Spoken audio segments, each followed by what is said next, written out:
Hello, നമുക്കൊരു വാട്ടേറ്റിമേടെ കണ്ടാലോ? രാവിലെ എഴുന്നേറ്റ് വന്നപ്പോൾ തന്നെ നല്ല മഴയായിരുന്നു കേട്ടോ, എല്ലാ ദിവസം പോലെ തന്നെ. അപ്പോൾ നമുക്കിന്ന് പുട്ടും പപ്പടവും പിന്നെ ചായ ആയിരുന്നു.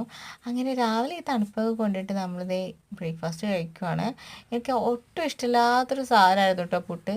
പക്ഷേ ഞാൻ അത് കഴിച്ചു. അത് കഴിച്ചു കഴിഞ്ഞപ്പോഴാണ് അനിയത്തിനെ മാങ്ങ എടുത്തുകൊണ്ട് വരുന്നത് കേട്ടോ. അത്യാവശ്യം നല്ല രീതിയിൽ മഴ പെയ്യുന്നുണ്ട്, നിങ്ങൾക്ക് കണ്ടാൽ തന്നെ മനസ്സിലാവും. നിങ്ങളുടെ നാട്ടിലുണ്ടോ, മഴയുണ്ടോ?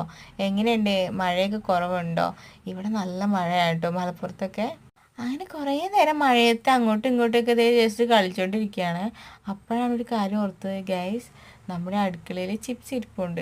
അപ്പോൾ നമ്മൾ വിചാരിച്ചു ഓക്കെ, ഒന്നും കൂടി നമുക്ക് ചായ ഇട്ടിട്ട് വന്ന് നമുക്ക് ചിപ്സ് കഴിക്കാമെന്ന്. അങ്ങനെ ദേ ഒരു മൂടിക്കകത്ത് ദേ കുറച്ച് ചിപ്സ് എടുത്തുകൊണ്ട് വന്നിട്ടുണ്ട്. മഴയൊക്കെ അല്ലേ, ഇനിയിപ്പോൾ അതൊക്കെ കുതിർന്ന് കേട് വന്നാലോ എന്ന് വിചാരിച്ചിട്ടാ, അല്ലാതെ വിശപ്പുള്ളത് കൊണ്ടൊന്നുമല്ല. അങ്ങനെ ഞാൻ ദേ കുറച്ച് ചിപ്സ് ഞാനും കഴിച്ചു കേട്ടോ. ഇപ്പോഴും നല്ല മഴയൊക്കെ ആയിരുന്നു. ഇങ്ങനെ മഴയത്ത് ഇങ്ങനെ കുറുക്കി തിന്നാൻ ഭയങ്കര രസമാണെന്നേ. അപ്പോഴാണ് ശരിക്കും ഓർത്തത് ഒരുപാട് നേന്ത്രപ്പഴം ഉണ്ടല്ലോ വീട്ടിൽ എന്നുള്ളത്.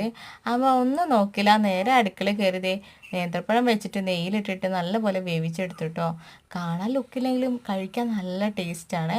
പണ്ട് എല്ലാ ദിവസങ്ങളും നമ്മുടെ വീട്ടിൽ ഉണ്ടാക്കുന്ന ഒരു സാധനമാണ് കേട്ടോ ഇത്. അപ്പോൾ നമുക്കിങ്ങനെ പൊട്ടിക്കാതെ ഇങ്ങനെ മറിച്ചിട്ട് വേവിക്കാനും ചെയ്തുകൊണ്ടിരുന്നത്. പക്ഷേ ഇത് അത്ര വെന്തതായതുകൊണ്ട് നമ്മൾ ജസ്റ്റ് ഒന്ന് വേവിച്ച് നല്ല ഇതുപോലെ എടുത്തു. പക്ഷെ കാണാൻ ലുക്കില്ലെങ്കിലും സത്യം പറഞ്ഞാൽ ടേസ്റ്റ് അപാരമാണ് കേട്ടോ. നിങ്ങൾ എത്ര വീട്ടിൽ ഇതുപോലെ ഉണ്ടാക്കി കഴിച്ചിട്ടുണ്ട്? ഇതുപോലെ ഉണ്ടാക്കി കഴിച്ചിട്ടുള്ള ആരെങ്കിലും ഉണ്ടെങ്കിൽ ജസ്റ്റ് ഒന്ന് കമൻറ്റ് ചെയ്യൂ കേട്ടോ. അല്ലെങ്കിൽ ജസ്റ്റ് ഒന്ന് ഉണ്ടാക്കി നോക്കൂ.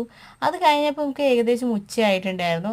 അങ്ങനെ എല്ലാ സംഭവം തന്നെ സ്രാവ് ഉണ്ടായിരുന്നു, അച്ചാറുണ്ടായിരുന്നു, അങ്ങനെ കറിയൊക്കെ കൂട്ടി നമ്മൾ ചോറൊക്കെ കഴിച്ചു. അപ്പോൾ ഇത്രയുള്ള വീഡിയോ ഇഷ്ടമാകുകയാണെങ്കിൽ ലൈക്ക് ചെയ്യാനും ഷെയർ ചെയ്യാനും മറക്കണ്ട.